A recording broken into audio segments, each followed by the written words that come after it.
আকিকা জবাই করলো, জবাই করার পরে কান ফোটার অনুষ্ঠান আবার কোথেকে আসলো? বিদাতি অনুষ্ঠান। কর্ণচ্ছেদন অনুষ্ঠানে নতুন শুনলাম, এতদিন শুনতাম যে খাতনা করা অনুষ্ঠান। এক বিদাতি এক দাওয়াত আমাদের দেশে আছে। আমাদের একজন শেখ খুব রসিকতা করে বলতেন, আরে খাতনা করা হচ্ছে সোনানুল ফিতরা। 10টা যে সোনানুল ফিতরা প্রাকৃতিক সুন্নত বা প্রাচীন সুন্নত, 10টার একটা হচ্ছে কি খাতনা করা, ঠিক কিনা? আর আরেকটা হচ্ছে মোচ কাটা, ঠিক কিনা? ঠিক না? আর একটা হচ্ছে নাভির নিচের লোম পরিষ্কার করা, পশম পরিষ্কার করা। তো নাভির নিচের লোম যেদিন পরিষ্কার করছেন ওই দিন দাওয়াত দেন। নকল করছি শেখের, অন্য শেখের কথা, এটা বোঝা গেছে? তো ওটাও তো সুন্নত। তো ওই সুন্নতের সময় কেন দাওয়াত হয় না? আর আপনার ছেলে খাতনার সময় ওই কেন দাওয়াত হবে? যেদিন যেদিন মোচ কাটছে, প্রতি সপ্তাহে ভাই আজকে মোচ কেটেছে এই জন্য পার্টি করতে চাইছে, করেন। যদি বলেন যে না এটা সুন্নাত না হলে বিদাত হবে না, জায়েজ তো, জায়েজ তো জীবনে তো মাঝে মাঝে করবেন। খাতনার সবগুলি করছেন দাওয়াত, 5টা ছেলে হলো 5টা ছেলেরই খাতনা করলেন। আর একবার জীবনে মোচ কাটার সময় এত সুন্দর করে মোচ কেটেছেন, এই যে একবারে মুন্ডে নিয়েছেন আর দাওয়াত করলেন না, এরকম করেন কিছু, কেন করেন না? তাহলে বোঝা গেল যে এগুলি ভুল কাজ। আর এই আজকে প্রথম আরেক বিদাত শুনলাম যে কর্ণচ্ছেদনের দাওয়াত, নাউজুবিল্লাহ, একেবারে হিন্দু থেকে নেওয়া হয়েছে।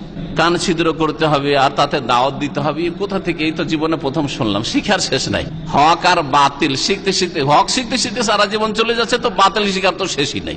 এসব বাতিল, জি হারাম বিদাতি। প্রথম মাসিক হয় তখন অনুষ্ঠান করে, নাউজুবিল্লাহ। কাপড়ের নিচে কি আছে না আছে ওর খবর দিতে হবে নাকি মানুষকে? আর ওটা তো হিন্দুরা দেয়, যে সিন্দুরের মাধ্যমে খবর দেয় যে কাপড়ের নিচে কি আছে না আছে। তার মানে স্বামীর ঘর দেখেছে কি না দেখেছে, হ্যাঁ স্বামীর সাথে মেলামেশা হয়েছে কি না হয়েছে। এর নির্লজ্জ কাজ করা যাবে না, সেই জন্যই তো মুসলমানরা এই কাজ করবে না। কথা বোঝা গেছে? নারী জাতিকে গোপনে রাখতে হবে, বিবাহিতা অবিবাহিতা জানাইতে হবে না। ও তো ওরা জানাচ্ছে যে ভিতরের খবর, কাপড়ের নিচের খবর। কাপড় নিচের খবর জানানো যায় না, কেন জানাবেন? যে মহিলাকে তার স্বামী স্পর্শ করেছে করে নাই, নাউজুবিল্লাহ, এসব কাজ। ও তো সিন্দুরের মাধ্যমে জানা যায়। তো হাইজের মাধ্যমে মাসিক ঋতু হয়েছে সেজন্য পার্টি করা, তো গোটা দেশবাসীকে গ্রামবাসীকে জানানো যে হ্যাঁ আমার মেয়ের খবর আছে। নাউজুবিল্লাহ, বিদাতি কাজ, সব বিদাত, বিদাতের শেষ নাই। মাশাআল্লাহ।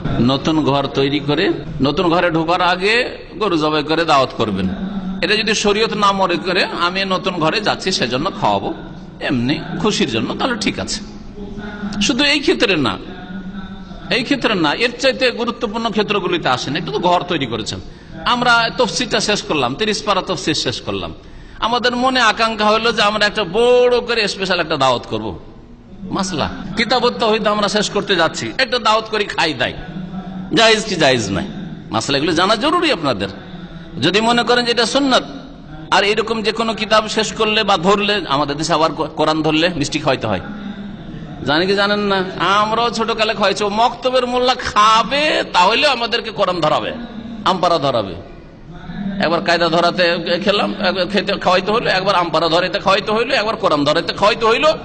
হ্যাঁ, এই যেগুলো আছে, তো এগুলোকে একবারে শরীয়তের মতো করে দেওয়া হচ্ছে। যেই ব্যক্তি কোরআন শুরু করবে তাকে খাওয়াইতে হবে, তো বিদআত।